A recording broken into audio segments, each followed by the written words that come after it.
ചിലപ്പോൾ പല സാഹചര്യങ്ങളിൽ പോയിട്ടുണ്ടാവും. നമുക്ക് പല എക്സാമ്പിളൊക്കെ പറയാൻ നമ്മളെ സംബന്ധിച്ചിട്ട് നമ്മളെ കാര്യങ്ങൾ നമുക്ക് 2 ആഴ്ച മുൻപ് കുടുംബ പ്രേക്ഷകരെല്ലാം ഞെട്ടിച്ചുകൊണ്ടാണ് ഉപ്പുമുളകും താരങ്ങളായ SP ശ്രീകുമാറിനും ബിജു സോപാനത്തിനുമെതിരെ ലൈംഗിക അതിക്രമ കേസ് റിപ്പോർട്ട് ചെയ്യപ്പെട്ടത്.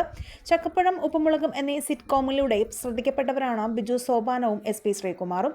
കുടുംബ പ്രേക്ഷകരാണ് ഇവരുടെ ആരാധകരിൽ ഏറെയും. ഈ വാർത്ത അതുകൊണ്ട് തന്നെ വിശ്വസിക്കാൻ ബുദ്ധിമുട്ടായിരുന്നു.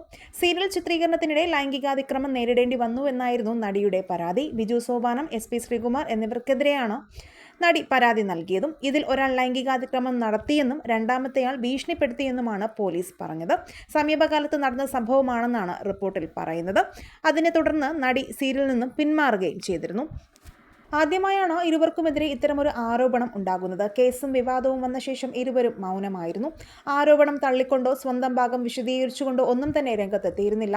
ഭർത്താവ് SP ശ്രീകുമാറിനെതിരെ ആരോപണം വന്നപ്പോൾ ഭാര്യയും നടിയുമായ സ്നേഹ ആരോപണങ്ങൾ വിശ്വസിക്കുന്നില്ലെന്നും എപ്പോഴും ഭർത്താവിനെ പിന്തുണച്ച് നിൽക്കുമെന്നും പറയാതെ പറയുന്ന തരത്തിലുള്ള പോസ്റ്റുമായി സോഷ്യൽ മീഡിയയിൽ കുറിപ്പ് പങ്കിട്ടിരുന്നു. ഇപ്പോഴിതാ കേസും വിവാദവുമെല്ലാം ഒന്ന് കെട്ടടങ്ങിയ സാഹചര്യത്തിൽ ആദ്യമായി ഒരു പോസ്റ്റ് പങ്കുവച്ച് എത്തിയിരിക്കുകയാണ് SP ശ്രീകുമാർ. ഭാര്യ സ്നേഹയ്ക്കൊപ്പമുള്ള കപ്പിൾ ഫോട്ടോ പങ്കുവച്ചാണ് ഞങ്ങളെന്ന് ശ്രീകുമാർ കുറിച്ചത്. ഒപ്പം ഭാര്യയെ ടാഗ് ചെയ്യുകയും ചെയ്തു. എൻ്റെ ശക്തി, എൻ്റെ പെണ്ണ്, സ്ട്രോങ് ഫാമിലി എന്നിങ്ങനെയുള്ള ഹാഷ്ടാഗുകളും ഒപ്പമുണ്ടായിരുന്നു. എല്ലാവരും കുറ്റപ്പെടുത്തുകയും തള്ളിപ്പറയുകയും ചെയ്തപ്പോൾ തന്നെ മനസ്സിലാക്കി വിശ്വസിച്ച് ഒപ്പം നിൽക്കുന്നതും ഭാര്യ സ്നേഹയാണെന്നും ശ്രീകുമാർ ഈ പോസ്റ്റിലൂടെ പറയാതെ പറഞ്ഞു എന്നാണ് കമൻറ്റുകൾ വരുന്നത്. എന്തായാലും ഈ വിഷയത്തിൽ നിങ്ങളുടെ അഭിപ്രായങ്ങൾ, ഉപ്പുമുളകിലെ നിങ്ങളുടെ ഇഷ്ടതാരം ആരാണെന്നും കമൻറ്റ് ചെയ്യുക. വീഡിയോ ലൈക്ക്, ഷെയർ ചെയ്യാനും ചാനൽ സബ്സ്ക്രൈബ് ചെയ്യാനും മറക്കല്ലേ ഫ്രണ്ട്സ്.